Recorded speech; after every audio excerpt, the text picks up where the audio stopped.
Now some words about funding.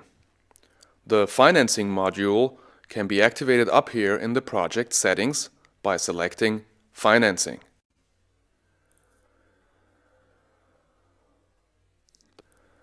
The financing cover sheet shows all the partners of your project. Just double-click to get a detailed view.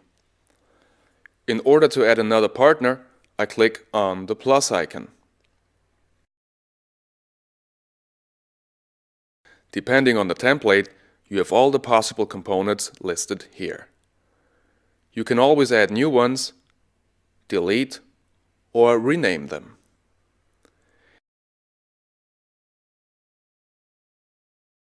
Here, you can indicate a specific amount in its original currency, either in absolute numbers, in percent, or with a formula consisting of all basic arithmetic operations.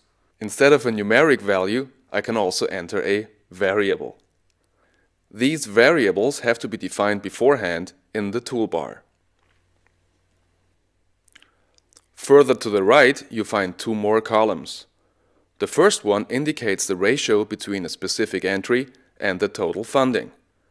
And further to the right, the specific entry is correlated with all those costs which have been assigned to a specific producer in the budget. Here, we see that we assigned the post-production costs to the producer. The shares of all partners are clearly indicated here in the cover sheet. We can also see how the financing plan differs from the actual costs, which have been assigned to the specific partners in the budget. Down here, we see important quotas and key figures. I can add, edit, and reference entries here. I can also edit the total reference by jumping into the detailed view of my partners. Here in the right area, I can see the entry I've just added with a checkbox right next to it.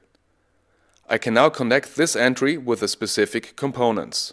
For example, I can connect the subsidies with the funding ratio. When I go back into my overview, this column shows me the total of all the activated entries.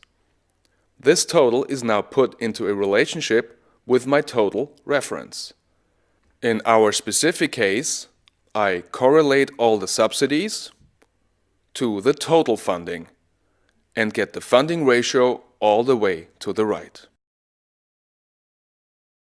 So much for now about the funding tool.